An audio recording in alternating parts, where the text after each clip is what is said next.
Hey sports fans, Coach Nick here, and welcome to BBallBreakdown. Great game last night between the Clippers and the Warriors, and I wasn't surprised that the Warriors slowly took control of that game and ultimately outscored the Clippers by a significant margin going away, especially because they just simply have more talent. They can throw a lot more players at Chris Paul, so when we think about the head-to-head matchup between Steph Curry and Chris Paul, it really isn't that way on the Warriors' perspective because they'll have Iguodala guard him, Klay Thompson guard him, they can have Harrison Barnes guard him, and when Draymond Green is healthy, they can have him guard him as well, wearing him out. Meanwhile, on the other side, Chris Paul has to be the guy that's going to guard Steph Curry almost exclusively. I can't really see anybody else doing it like Jamal Crawford if he gets healthy, and I can't certainly see Austin Rivers doing that very effectively either. So it's a problem going forward for the Clippers overall, and certainly it demonstrates how well the Warriors can adapt to anybody they play. So I'll show you how they match up between CP3 and Steph Curry, and then we'll go down to the last bit of the game and see what decisions ended up making this game go the way it did. Let's start by looking at the field goal attempts head-to-head. As a testament to how deep and talented the Warriors are, Steph Curry was only involved with 5 of Chris Paul's 17 shots. On the flip side, Chris Paul was the primary defender on all but 3 of Steph's 15 shots. And even though down the stretch in crunch time, Chris Paul got more points and assists, the Clippers didn't get much from anybody else. While defending Steph Curry, it's a good idea to get physical, and Chris Paul used every opportunity to throw Curry off his game.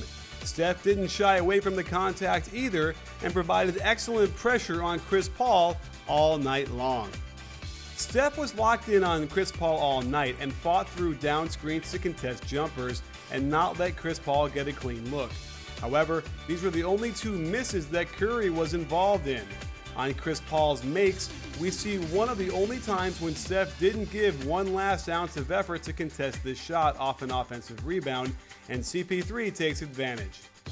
And watch how Steph tries to spin move to go underneath the screen, but just ends up getting delayed too much, and Paul nails another 16-footer.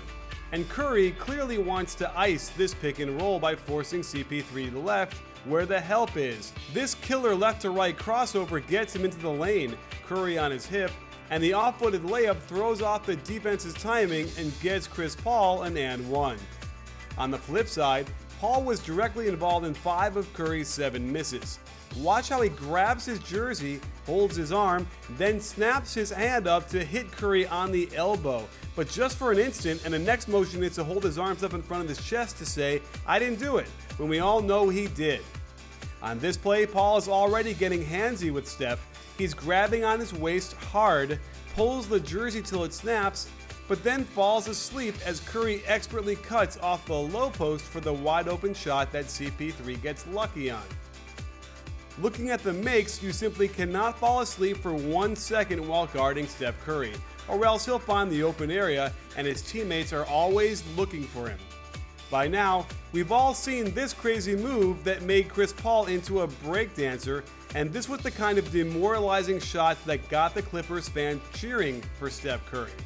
The Warriors run the loop for Curry in order to run Curry off of 3 different screens. Paul is excellent across this entire action, taking away the pass to him. Until Bogut dribbles across the court, Curry never stops moving and gets the backdoor cut for the layup. And finally, there was this sick crossover step back off the hop with his foot on the line that got the crowd up again on their feet. Now let's look at the game in crunch time. On this pin down, Blake simply cannot come up to the 3-point line to show on Steph Curry, even if he's a great shooter. A simple pass to his man gets them free throws. While the Warriors get everyone moving on their possession, Matt Barnes and JJ Redick are stationary on the weak side, allowing Klay Thompson to bump down on Blake and recover relatively well to Redick's shot. More great motion as Klay cuts through the back screen Bogut. Iguodala misses the big man on the alley-oop, but the offense keeps flowing into pinch post action where Klay can find a seam and draw 2 free throws. Klay Thompson harassed JJ Redick all night, almost as if it were personal, and fought through pin downs and would not get separated for a second. The Clippers again go to stagnant but effective offense as Blake isolates in the post and creates a layup for DeAndre Jordan, who of course gets fouled so he can shoot free throws. DeAndre surprisingly made both, but watch how a simple back screen by Klay Thompson forces a switch. Now the Clippers can't keep Barnes on Thompson like they had wanted. After some pistol action with a pin down into a dribble pitch, Klay tries to attack the smaller Redick out top. With Spates and Lee on the left side, there's just nowhere to go.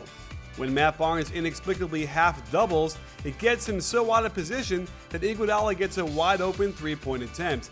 Unfortunately, this awful call essentially decided the game. Down 4, the Clippers again run a set that has two of their players standing in place for the majority, while Chris Paul desperately tries to create something for the whole team. On the pick and roll, they get a great mismatch in the post to Blake. However, because no one is moving on the weak side, it allows Iguodala to essentially guard two players at once, and when Blake's pass gets deflected, the Clippers lost their chance at an open three, and now there's only 3 seconds left on the shot clock. Curry comes up with the contest of Chris Paul's three, and the Clippers go away empty-handed. They had a chance to foul the poor shooting David Lee immediately, but he wisely gets the ball to Klay Thompson. And it's understandable that they don't want to foul him, but they ultimately allow Golden State to take off 22 precious seconds of a two-possession game. Had they been ready, perhaps they could have fouled Lee again on this roll, but instead, they get the stop out of bounds. And here's what confused me majorly. We went to a timeout. I watched the commercials, I swear. But no one got credited with calling a timeout, so the Clippers inbounded from the baseline, which wasted even more precious time. And while they do get a score here, it took over 9 seconds to get, and once they play the foul game, it was over.